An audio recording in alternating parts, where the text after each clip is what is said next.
Bismillahirrahmanirrahim. Assalamualaikum warahmatullahi wabarakatuh. Alhamdulillahi rabbil alamin.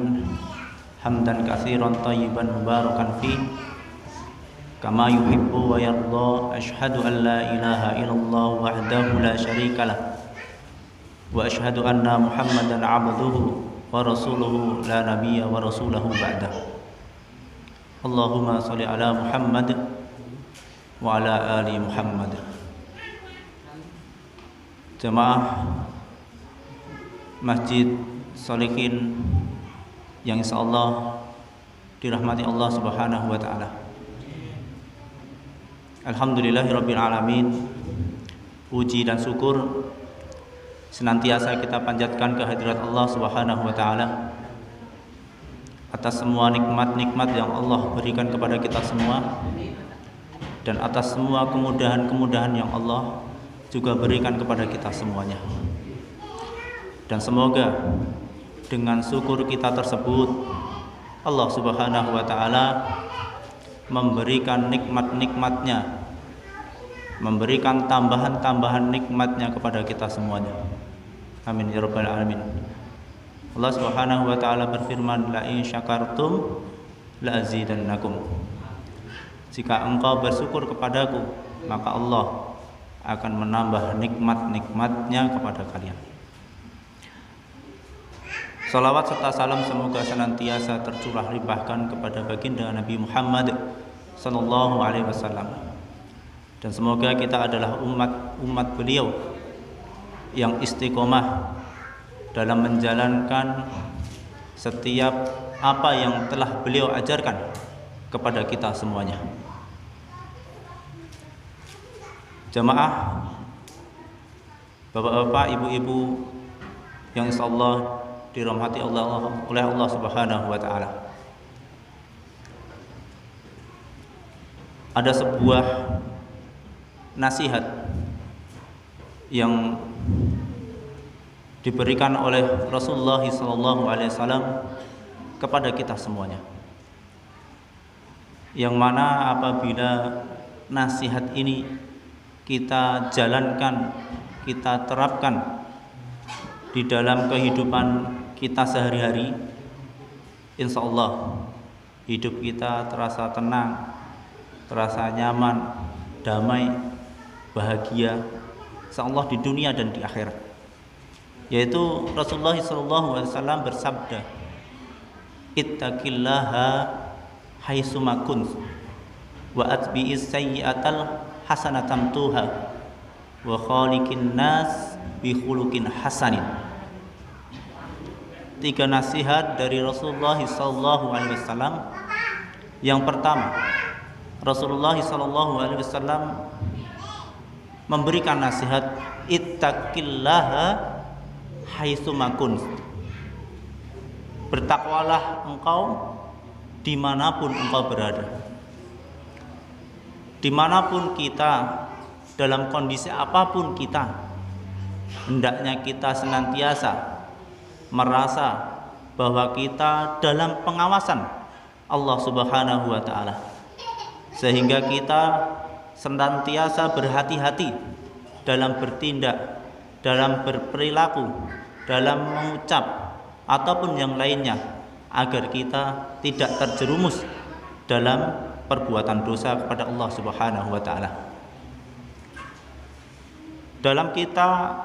Dalam ketika kita berkumpul dengan keluarga, mungkin dengan teman, kerabat, tetangga atau sebagainya, kita berhati-hati dalam berbuat, dalam bertindak, dalam berbicara, karena Allah senantiasa mengawasi kita.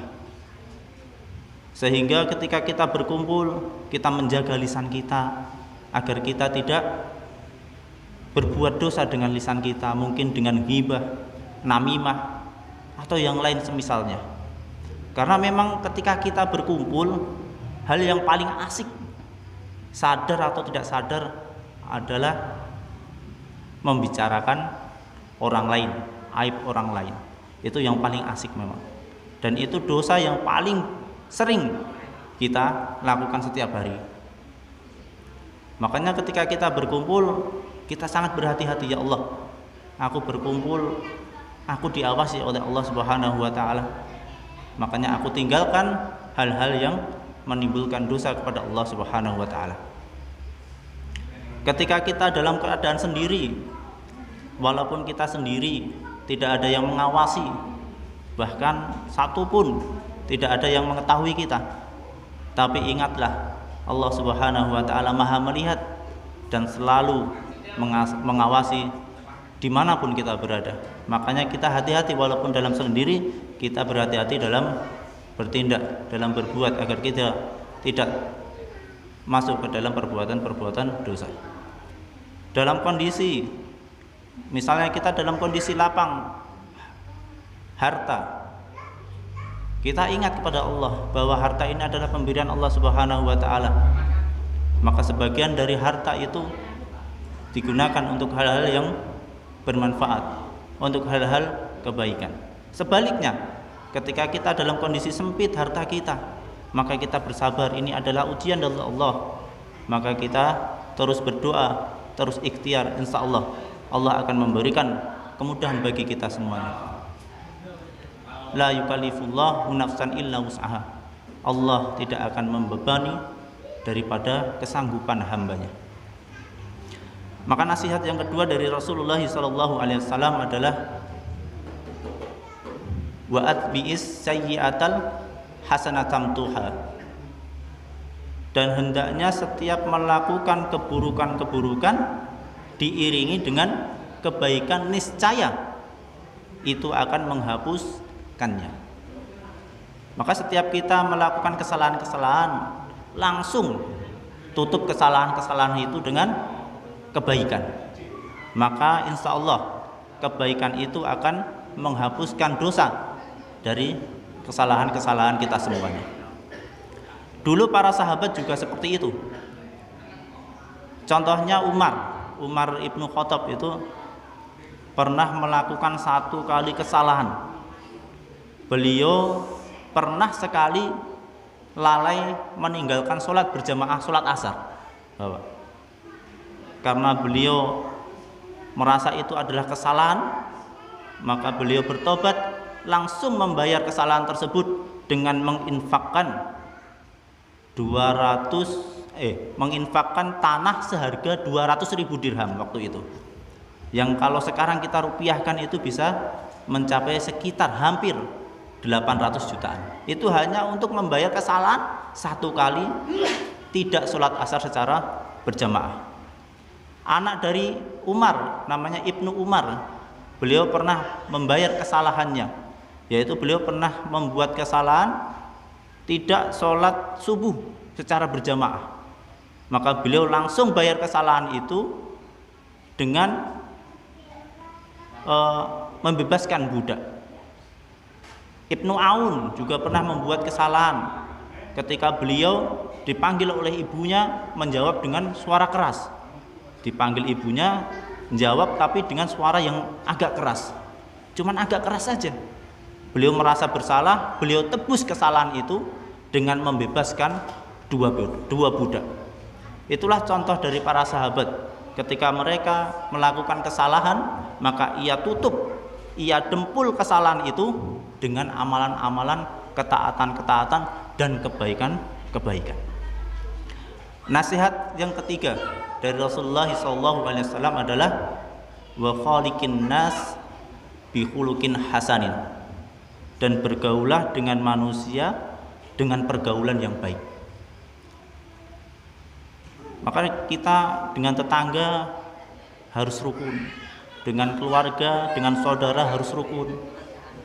Dengan kerukunan itu akan menimbulkan suasana yang tenang, suasana yang damai, dan suasana yang bahagia.